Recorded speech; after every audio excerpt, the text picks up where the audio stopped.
문재인 대통령과 윤석열 당선인의 독대 회동이 불발된 건 무엇보다 의제 내용과 조율 과정의 문제로 보입니다.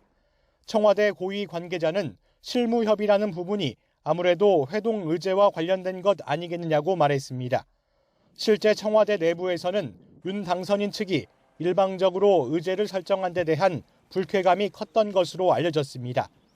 이명박 전 대통령의 사면과 한국은행 총재를 비롯한 정권 말 공공기관장 인사 등을 놓고 양측이 입장차를 좁히지 못한 게 회동 무산으로 이어졌다는 분석입니다.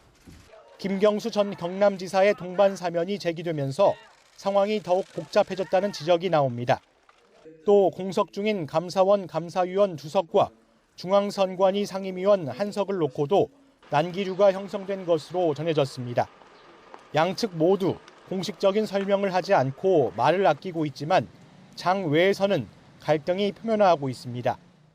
권영세 대통령직 인수위원회 부위원장은 문재인 정부에서 임명된 공공기관, 공기업 인사들과 관련해 정치적으로 임명된 직원들은 스스로 거취를 생각할 필요가 있다고 밝혔습니다. 더불어민주당은 정치적 타협 형태로 사면이 이뤄지는 데 반대한다는 입장을 분명히 하며 격앙된 반응을 나타내고 있습니다. 권성동 의원의 말씀처럼 마치 그렇게 이렇게 뭐가 한 묶음으로 패키지로 하는 것을 검토하고 있다는 건 저는 그거는 적절치 않은 이야기이다.